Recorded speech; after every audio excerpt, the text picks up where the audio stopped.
పిఠాపురం మీటింగ్లో మాజీ మంత్రివర్యులు బాలినేని శ్రీనివాసరెడ్డి గారు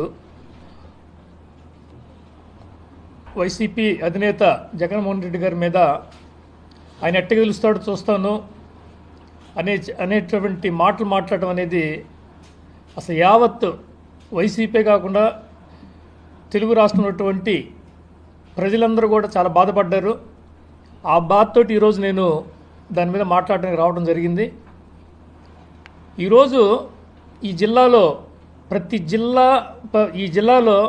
ప్రతి నియోజకవర్గంలో ఓడిపోవడానికి ప్రధాన కారణం ఎవరంటే బాలినేని గారు. ఎందుకంటే ప్రతి నియోజకవర్గంలో 2 గ్రూపులు చేస్తాడు. మా దగ్గర కూడా మాకు ఇన్ఛార్జ్ ఇస్తారు. నన్ను ఎట్ట లేపాలని చెప్పని కొంతమంది వ్యక్తుల్ని లేపుతూ ఉంటాడు. ఈ విధంగా పార్టీని బాగా చెడగొట్టింది ఆయన పార్టీని చెడగొట్టి ఈరోజు అసలు సాక్షాత్తు జగన్మోహన్ రెడ్డి గారు ఆయనకి భిక్ష పెట్టాడు. నేను ఆయన్ని ఇంతకుముందే చెప్పాను, మీరు పార్టీ మారితే మీ పొజిషన్ అంతా కూడా ఇట్టు ఉండదండి, మీరు మీ మంత్రి అయినా కూడా ఏదన్నా ఇచ్చినా కూడా ఇట్టు ఉండదు. నిన్ను చూసాం మేము 250 మందిలో ఎక్కడ వెనక కూర్చొని ఉన్నాడు. అదే ప్రకాశం జిల్లాకి జగన్మోహన్ రెడ్డి గారు వచ్చినప్పుడు పక్కన ఉన్నా కూడా చేయబట్టుకొని లాగి పక్కన తీసుకెళ్ళి అంత ప్రాముఖ్యం బాలినేని వాసు గారికి ఇచ్చేవాళ్ళు. వాస్తవానికి అందరం కలిసి తిరిగాము, అందరం ఉన్నాము. ఇందాక రవి గారు చెప్పినట్టు ఒకరినొకరు మాట్లాడుకోవడం కరెక్ట్ కాదు. కానీ ఇలాంటి పరిస్థితుల్లో ఆయన రెచ్చిపోయి అసలు జగన్మోహన్ రెడ్డి గారినే ఎట్ట గెలుస్తాడో చూద్దామనేటప్పటికీ చాలా బాధేసింది. అదేవిధంగా ఈరోజు చూస్తున్నాం మనం, ఈరోజు ప్రశాంతంగా ఉన్నారు వైసీపీ నాయకులు, ముఖ్యంగా ప్రకాశం జిల్లాలో.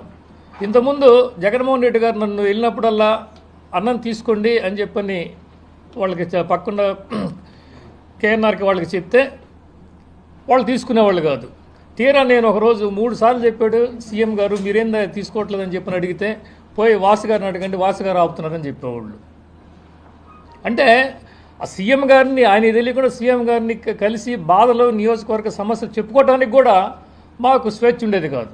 ఈరోజు నేను ఈ 9 నెలల్లో దాదాపు ఒక 10 సార్లు కలిసి ఉంటాను జగన్మోహన్ రెడ్డి గారిని.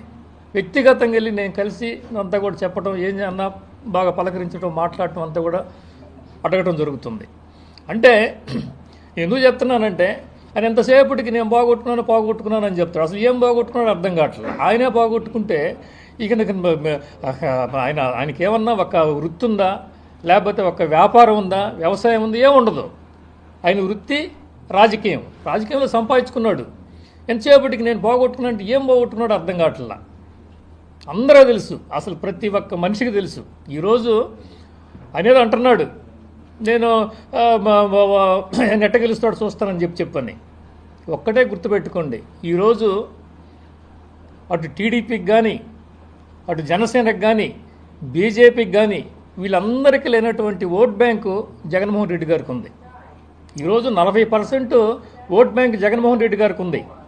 కేవలం ఏంటంటే వాళ్ళంతా ఫ్రంట్ కట్టి ఇష్టం వచ్చినట్టు చేయటం వల్ల ఈరోజు చిన్న పొరపాట్ల వల్ల పార్టీ ఓడిపోయింది. కానీ జనాదరణ జగన్ గారికి ఎప్పుడూ ఉంది. ఎందుకంటే ఇలాంటి సంక్షేమ పథకాలు ఈ భారతదేశంలో ఇంతవరకు ఏ ముఖ్యమంత్రి కూడా పెట్టలేదు. నేను కేవలం జగన్మోహన్ రెడ్డి గారి మీద ఆకర్షించడానికి ప్రధాన కారణం ఏంటంటే విద్యా వైద్యం.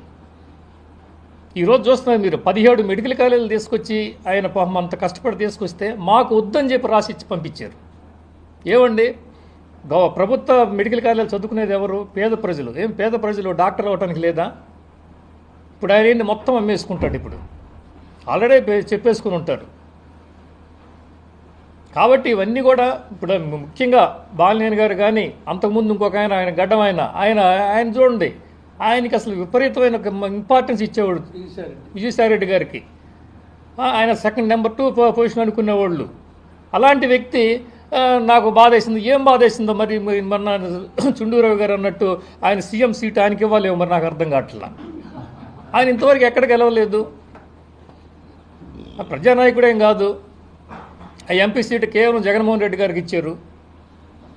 మరి వీళ్ళు, నేను చెప్పేది ఏంటంటే అప్పుడు దాకా అంతలాగా పొగిడి మాట్లాడి ప్రతిపక్ష పార్టీలను విపరీతంగా చండాలంగా తిట్టి ఒక్క రోజులోనే పక్కొచ్చి మొత్తం యాంటీగా మాట్లాడడం అనేది అసలు కరెక్ట్ కాదు. అది